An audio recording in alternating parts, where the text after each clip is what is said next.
Hi folks, I'm just going to go over how to use JUnit testing in repl.it. So I'm going to create a new repl here. If you're in Teams, it might look a little different, but it's basically the same. The testing functionality works the same whether you're in a vanilla repl.it or if you're in a Teams repl. I'm going to make it public and I will post the link to it in my comments. So let's go ahead and create it. So as you know, when you create a new REPL in Java, what it does is it creates a new main class for you that prints out hello world. But what we really want to have is, so it prints out hello world for us in the console at the bottom. What we really want to have is a way to test functionality of methods that the students are writing. So the best way to do that is to have them write them in another class. So I'm going to go ahead and create a new class called testme.java, and this creates a blank file for me. So I'm going to have the students create a few different methods here in the testme class. The first is going to be a multiply. Just takes two integers, multiply and return them.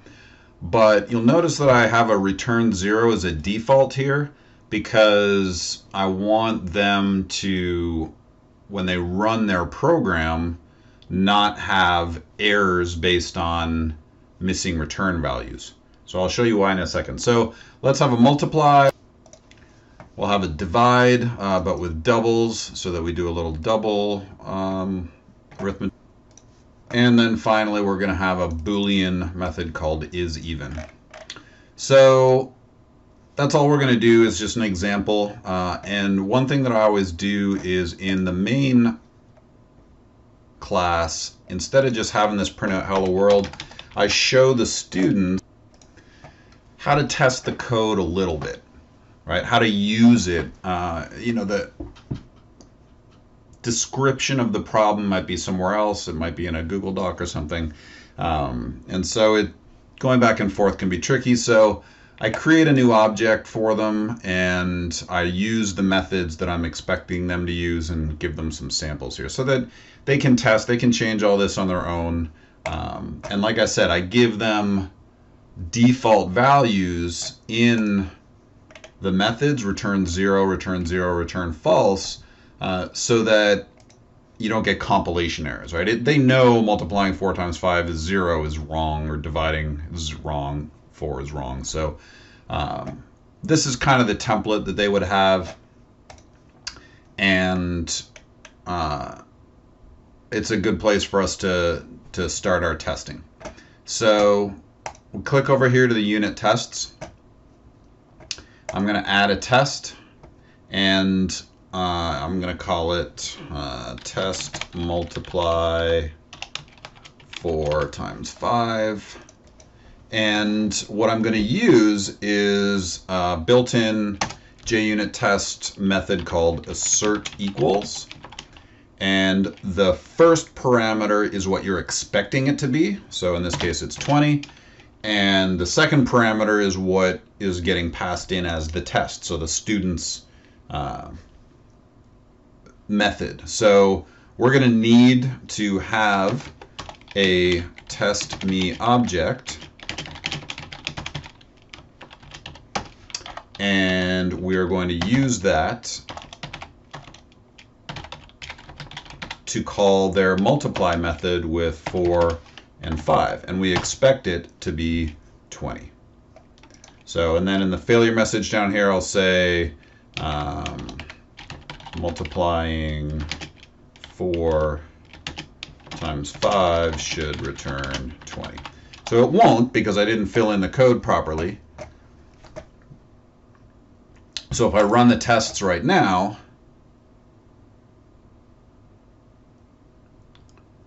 it'll fail because multiply returns 0. So if you scroll up to the top here, it says multiplying 4 times 5 should return 20.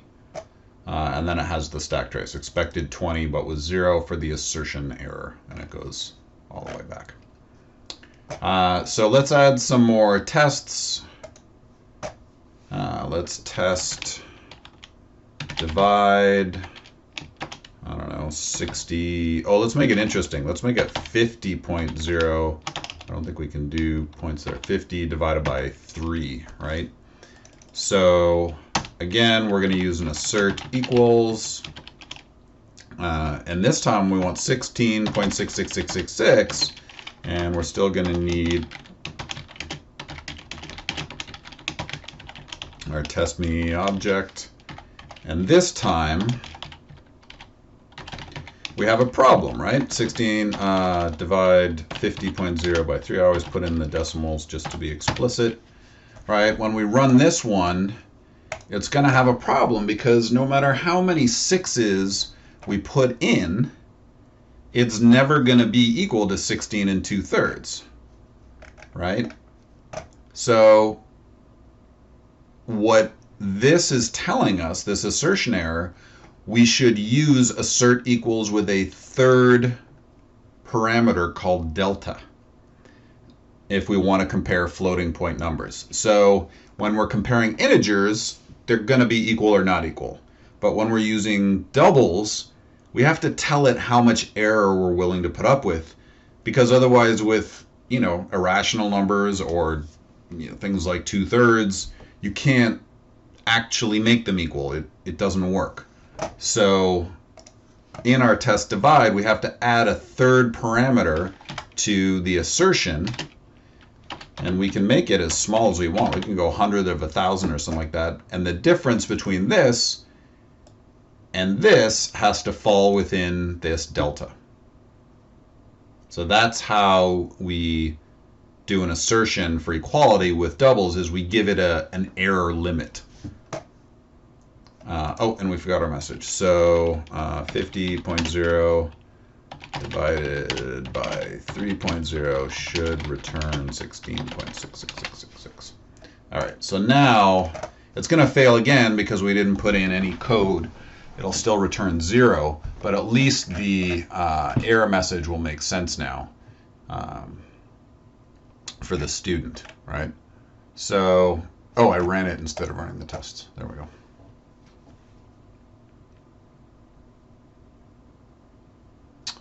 So both of the tests will fail.